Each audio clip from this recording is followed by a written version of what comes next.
नमस्कार, मी Shubhada. Mayur foods cook with केअरमध्ये तुम्हा सगळ्यांचं मनपूर्वक स्वागत. आज आपण जरा वेगळा प्रकार बनवणार आहे. मिलेट्सचे आपण पदार्थ बघतोय. त्याच्यामध्ये आज बनवणार आहे आपण मिलेट्सची उकडपेंडी. ॲक्च्युली उकडपेंडी हा पदार्थ हा नागपूरचा आहे. गव्हाच्या पिठाची ही उकडपेंडी बनवतात, पण आज आपण बनवणार आहे मिलेट्सच्या पिठाची उकड. चला तर बघूया आपण साहित्य काय घेतलंय. इथं घेतलंय लिटिल मिलेटचं पीठ. हे थोडंसं रवाळ आहे. बारीक चिरलेला कांदा, साखर, हळद, तिखट, हिंग, हा थोडा वाळवलेला कढीपत्ता आहे, मीठ, बारीक चिरलेले मिरचीचे तुकडे, बारीक चिरलेली कोथिंबीर, तेल आणि मोहरी. चला तर मग आता आपण रेसिपीला सुरुवात करूया. इथे मी साधारणतः 2 चमचे तेल घेतलेलं आहे. उकडपेंडीला थोडंसं तेल जास्त लागतं. आता हे थोडं तेल तापलंय की त्याच्यामध्ये आपण खमंग फोडणी करणार आहे. थोडंसं तापू देणार आहे आपण तेल. याच्यामध्ये मी घालते आहे मोहरी. मोहरी तडतडली की थोडासा हिंग घातला आहे. त्यानंतर मिरचीचे तुकडे, त्यानंतर कढीपत्ता आणि थोडासा कांदा.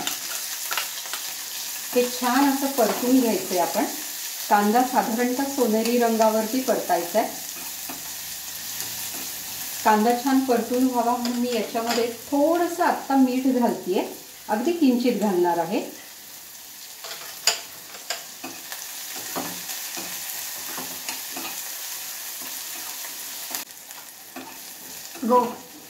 आता आपण कांदा परतून घेतलाय.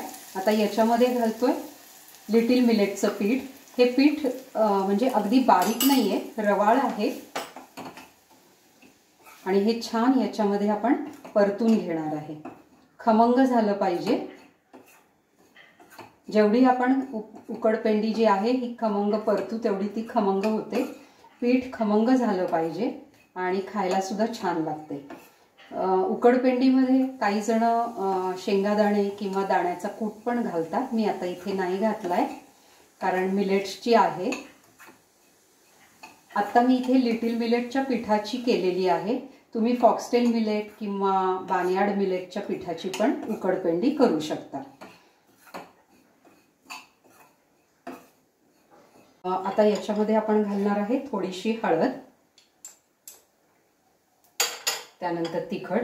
आपण मिरचीचे तुकडे घातलेले आहे त्यामुळं तिखट जे आहे ते तुम्ही तुमच्या आवडीनुसार घालू शकता. जर तिखट खात असाल तर थोडंसं जास्त तिखट घातलं तरी काहीच हरकत नाही. त्यानंतर आपण इथे घालणार आहे थोडीशी साखर, त्यानंतर कोथिंबीर आणि हे सगळं छान हलवून घ्यायचंय. आता आपण पाणी घालणार आहे. पण जेव्हा गव्हाची किंवा ज्वारीच्या पिठाची आपण उकडपेंडी करतो तेव्हा दही पण घालतात. मी आता इथे दही नाही घालत आहे.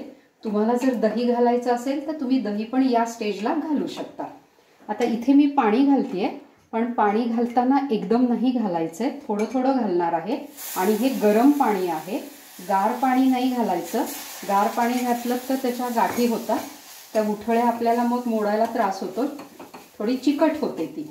म्हणून मग आपण थोडं थोडं पाणी घालून ही उकडपेंडी जी आहे ती मोकळी अशी करायची आहे.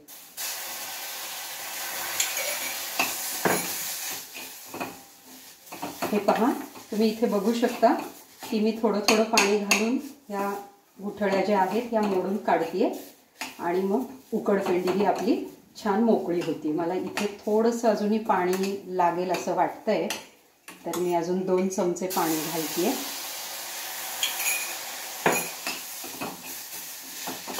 तुम्ही बघू शकता इथे आपण ही जेवढी परतून घेऊ तेवढी उकडपेंडी आपली मोकळी होते आणि मोकळी उकडपेंडी खायला पण खूप छान लागते. दह्याने थोडासा आंबटपणा येतो. जर दही घातलं तरी चालेल किंवा दही नसेल तर एखादा टोमॅटो किंवा आमचूर पावडर तुम्ही घातली तरी हरकत नाहीये. हे पहा, इथे खूप छान मोकळी अशी उकडपेंडी आपली तयार झालेली आहे. तुम्ही बघू शकता रंग पण सुरेख आलेला आहे. आपल्याला हा एक हेल्दी ब्रेकफास्टसाठी खूप छान ऑप्शन आहे।